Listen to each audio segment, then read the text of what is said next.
So today I've got the new Honor Magic V3, and apparently we're looking at something that is incredibly thin and light for a folding device. This is their latest folding device. I've looked at their products in the past. That thing was already kind of like impossibly thin. Ooh, yes, that is incredibly thin.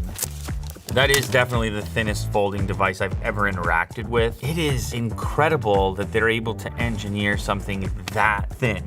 Definitely as thin as a typical smartphone, if not thinner than some of them when it's in its folded configuration. When you need that one-handed functionality, you have it, but then it's like you've got this bonus inside. You open it up and you have this tablet-like experience without the drawback of a fat phone when it's closed up. Now, one of the ways I'm sure they've achieved this is by having quite a large bump out for the camera section, which, believe it or not, also houses a periscope style folded lens for zoom. Somehow they were able to cram that in there. A couple of other cameras and a flash there as well. This is a nice matte finish on this forest green color. And then on the inside, you get one more camera. So this unit houses 1, 2, 3, 4, 5 total cameras. Before I even get to the other items in the package, here we've got a Pro Max. It's exactly the same. This is shocking. When you see it stand alone, it's hard to know because you have that seam in the middle, so you can't really tell for sure how thin it is. But you stack it next to a Pro Max, it's the same thing. It's just split in two. When it's stacked and closed, it is the same as a Pro Max. That is wild. Now, in order to achieve this, I'm fairly certain they're gonna have to have some sort of split battery setup, which is okay because it also means you're gonna get faster charging in most cases. All right, let's look at the other contents in the package. We've got a power brick included in the box. That's kind of nice. Yeah, so they've given you a 66 watt Honor supercharged power brick. They've also included your USB-C cable, SIM tool. Oh, and they give you a case as well. Oh, interesting.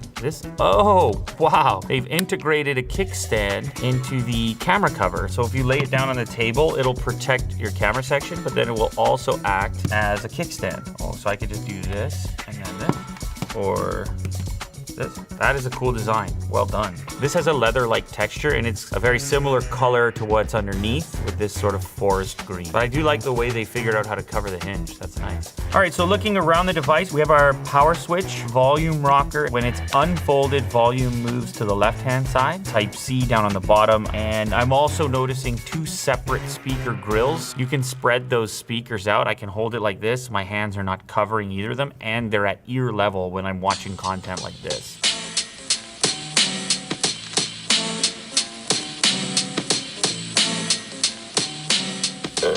What's that? Like, you seemed excited before this happened. Like, you booted Mo out, you're like... No, I am excited. It's always fun to shoot.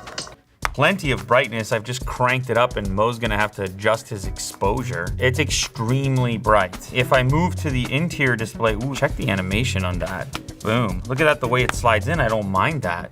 See the way it just jumps in there, filling the screen up? It's also got a satisfying hinge. Sort of just pops into place at the last bit, like with a spring. It creates enough tension that the seam of the device kind of fades away. I mean, it's there if you're looking for it, but it is subtle compared to some of the others that I've seen. If you have a white screen like this, then it vanishes even more so. It becomes even harder to spot. Okay, let's jump into some camera stuff. I'm gonna go out to 0.6. So here is our ultra wide, then our main camera, now our 2x. You can see it's stabilized here, and then 3.5. Ooh, look at the bokeh. Look at the bokeh on the zoom. Lots of detail there, vibrant. You've got lots of camera versatility. I also want to check the difference between the selfie cameras. It actually looks pretty good. I'm gonna turn off beauty. Internal camera, try the external. I mean, plenty of detail. I don't know which one was better. As you know, some other manufacturers are taking this internal camera and hiding it under the display, but it comes at the expense of the camera quality. In this case, they're not, and they actually have managed to replicate almost identically the experience, whether you shoot on the external or internal front-facing camera. Those look very comparable. I give a slight advantage to the external, but whatever, yeah, they're both usable. And they're front-facing cameras, so relax. This is a test,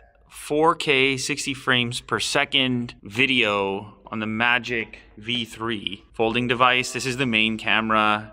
1X. It's Mo's New Jersey. Nice, good look. Always. Let's just analyze. Just look at the gray hairs. Hello, dog. Wow, dog looks great on here. Not gonna lie. Dog wants treat, though. Otis. Okay. 3, 2, 1.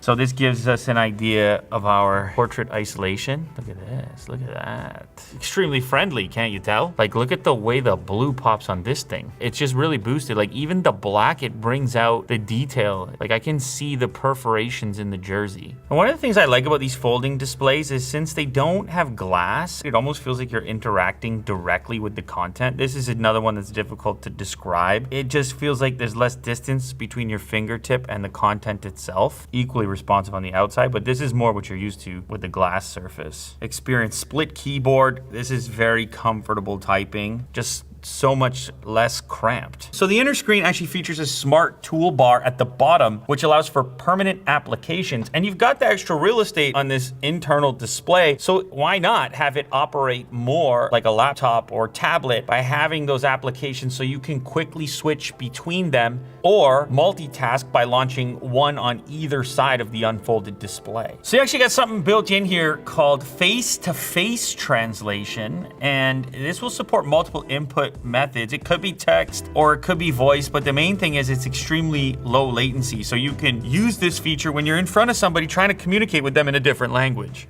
Hello, nice to meet you. What is your name? Bonjour, ravi de vous rencontrer. Comment vous appelez-vous? Bonjour, je m'appelle Louis. Hello, my name is Louis.